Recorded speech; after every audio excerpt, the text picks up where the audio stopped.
ہو سکتا ہے کسی شخص کی نیت درست ہو، لیکن اس کا عکس دکھانے والے کی نیت ٹھیک نہ ہو، لہذا ہر سنی سنائی بات پر یقین مت کریں۔ کبھی کبھی انسان ایک نامعلوم کیفیت کا شکار ہو جاتا ہے، سمجھ نہیں پاتا کہ وہ کس چیز سے ناخوش ہے، اپنی زندگی سے، اپنے حالات سے، یا اپنے آپ سے۔ خوبصورت کردار کے لوگ نصیحت بہت کم کرتے ہیں، کیونکہ ان کے عمل اور کردار ہی نصیحت ہوتی ہے۔ اتنا وقت نہیں زندگی میں کہ پچھتاؤ اور روتے رہو یا کسی کا انتظار کرتے رہو۔ مطمئن رہو، جو بھی ہوا آگے بڑھو خود کے لیے۔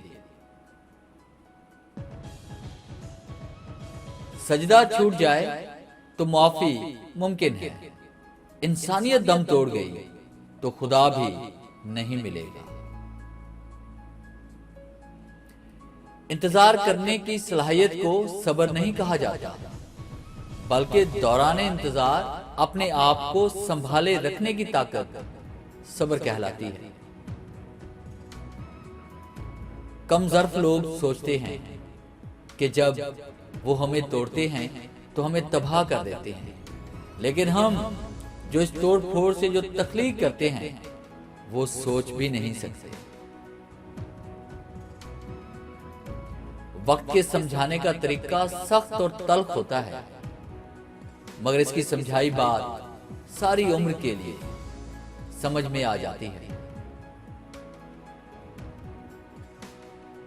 دنیا میں اگر کس چیز کو پہلی فہرست پہ رکھنا ضروری ہے تو وہ ہے آپ کا ذہنی سکون۔ باقی سب عارضی چیزیں ہیں، وقتی ہیں، سب دنیا داری ہے۔ میں نے دیکھا ہے جب وقت ہار جائیں تو انسان کبھی نہ ختم ہونے والے روگ پال لیتا ہے، ایسے روگ جو نہ جینے کے قابل چھوڑتے ہیں نہ ہی مرنے کے لائق۔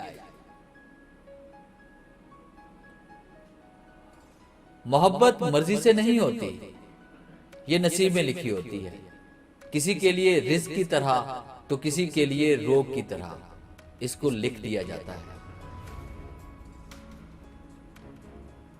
جو محبت کرنے والے ہوتے ہیں نا، وہ بات کرنا چھوڑ بھی دیں تب بھی آپ کا برا نہیں چاہتے۔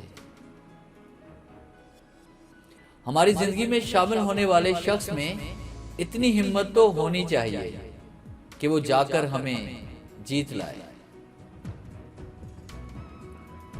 ہم زندگی میں دو لوگوں کو کبھی نہیں بھلا سکتے، ایک وہ جن کو ہم یاد رکھنا چاہتے ہیں اور ایک وہ جن کو ہم بھلانا چاہتے ہیں۔ انسان ایک ایسا معمہ ہے جسے آج تک نہ کوئی سائنسدان، نہ کوئی ریاضی دان اور نہ ہی کوئی انجینئر اور نہ کوئی فلاسفر حل کر پایا ہے۔